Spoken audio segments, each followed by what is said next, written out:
Yeah, that's beautiful.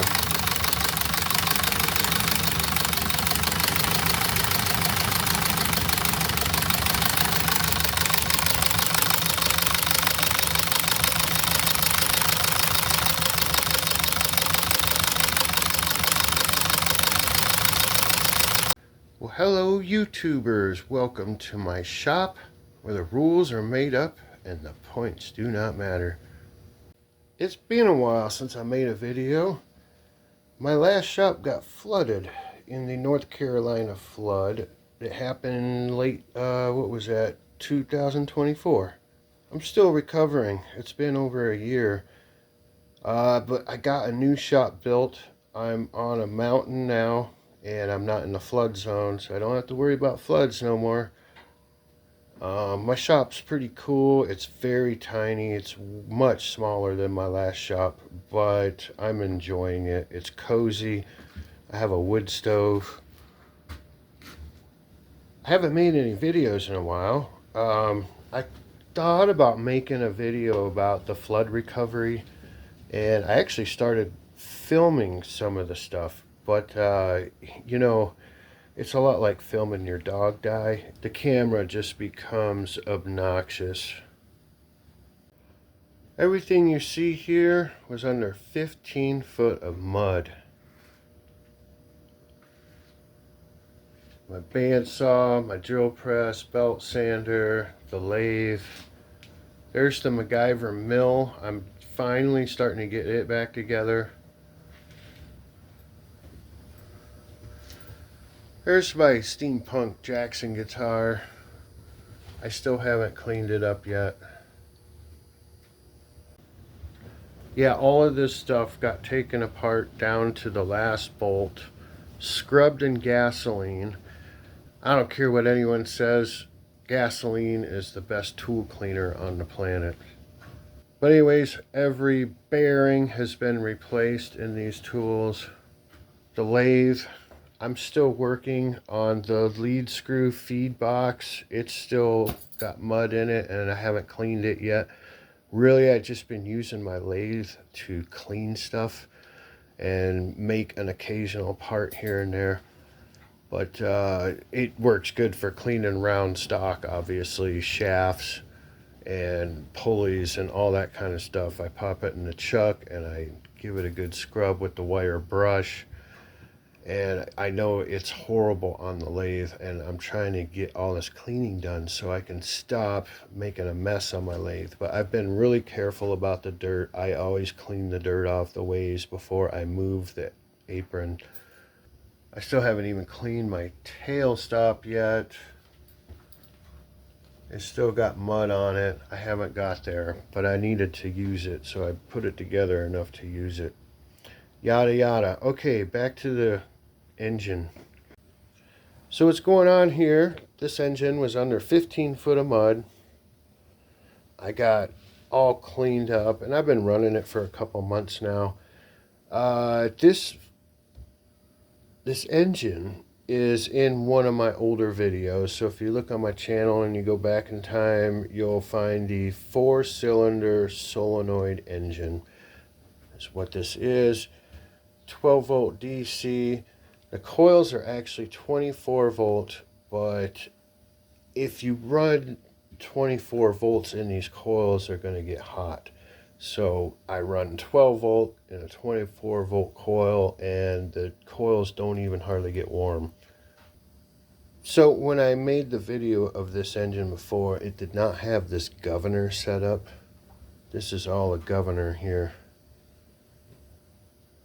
And I built the governor before the flood, and then the flood happened, and I never got to make a video about this. So that's what I'm doing today. I don't know if y'all have ever seen one of these before. This is the drive unit for a Victrola wind-up record player. I don't know where I acquired this. People are always giving me stuff. This is the spring, but it had a governor on it. it had a flyweight in there to control the speed of it, and I thought it would be really cool to mount that on my engine, so that's what I did. This right here is the flyweight that was in there. It's pretty cool, and I finally got it going. It's driven by this bicycle chain, bicycle sprockets. It comes over here, spins this. Then we have a follower here, and that moves this rod in and out. And this chunk of brass is just keeping the rod from rotating, but allowed to go side to side. And then at the end of the rod, I have a piece of wire. We come over here to a lever. The lever lifts this weight. Okay, here, let's get a look at this. I have the stainless steel weight, and it's got a hole in the center, and the wire comes down and does one of those. The weight is attached to a fishing line. Let me show you. The weight is attached to a fishing line, which goes around this wheel, and so the lever can lift it up. This red wire, don't be fooled by it. It is actually a ground wire. This goes to the battery ground, and it is in series with that weight. So when the weight grounds out on this aluminum pot, it gives the engine full power. As soon as the engine revs up enough, it pulls the weight up and disconnects from full power on the bottom of the cup. And I'm going to show you that here in just a second. So without having any water in here, obviously it's going to switch on and off, right? As the governor pulls it back, it goes off, the weight drops, and then it turns on again. And it's very sporadic. By adding salt water to it, we get a graduated on and off. So I've got the battery basically hooked up. It's to the governor. The weight is lifted off the bottom right now, so no power is going to it. I'll show you what's up here. I'm going to bypass the governor, and I will touch the ground onto ground.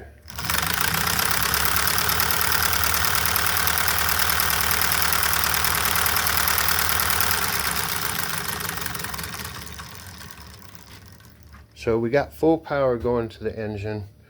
Now, what's cool is if I move this cup towards the engine, it changes the position of the linkage, and it allows the weight to come down where I want it.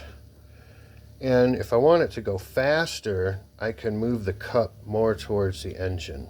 Again, it just changes the relative position of the linkage with the governor. But here, I'm going to start the engine right now, and you'll see what's going on. This is with no water, so what I want you to notice is how jumpy the governor is.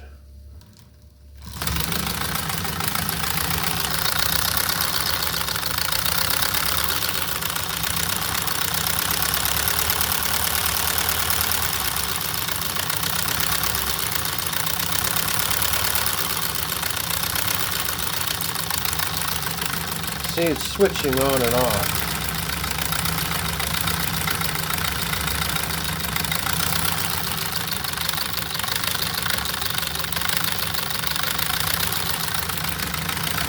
So I have a little bit of salt in the bottom of this cup right now. It helps with the contact. I'm going to add some water and show you how it smooths out. This is just well water.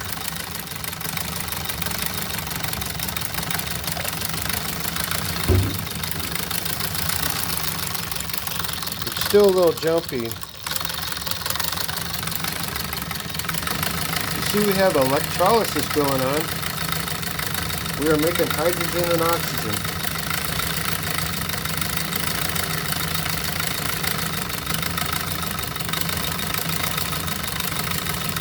Now I'll start adding salt.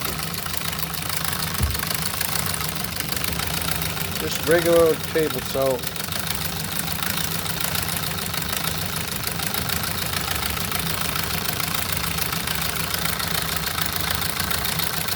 It's smoothing out.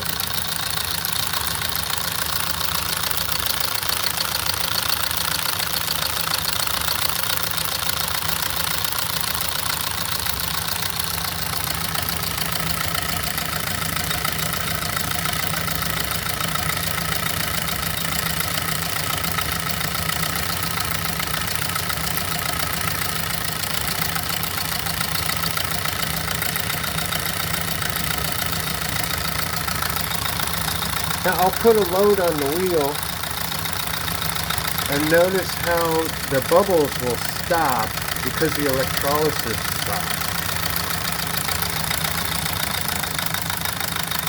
We're making direct connection now, full power. And then when I let off,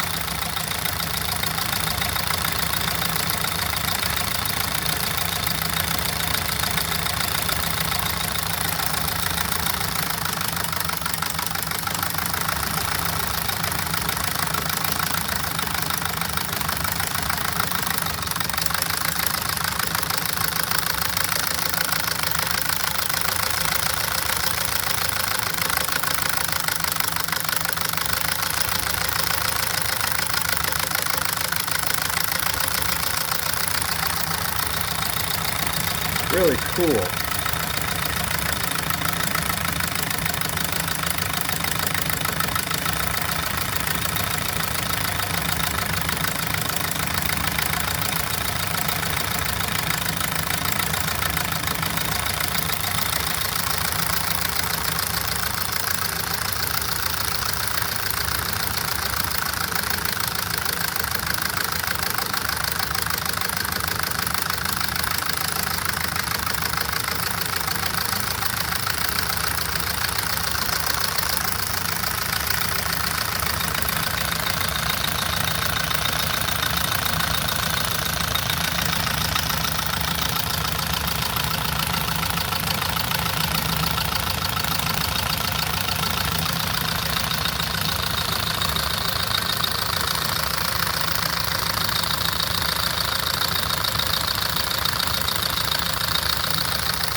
Then, if I want to change the speed, I just move the can closer.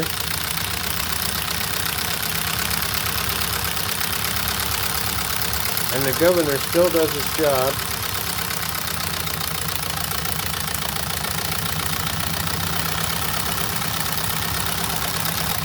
See, that weight is making direct contact. There's no bubbles. Now when I let off, we have bubbles because it's actually running on through the salt water.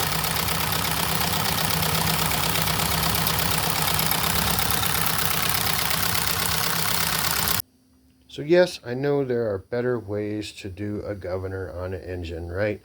But I like a challenge, you know? I like being able to do it myself.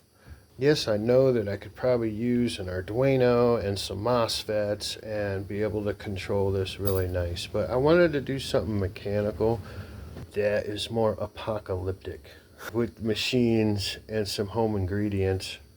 Well, I hope this video wasn't too boring. I'm not doing it for a popularity contest so much as I just want to spread some mechanical knowledge and just show that you can do stuff at home with some simple basic tools.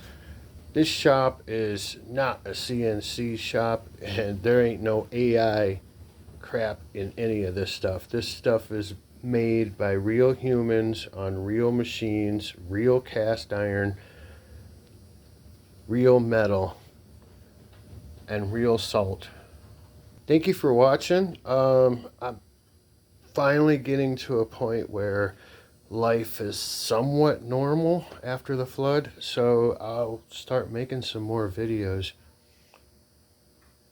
Thanks a lot.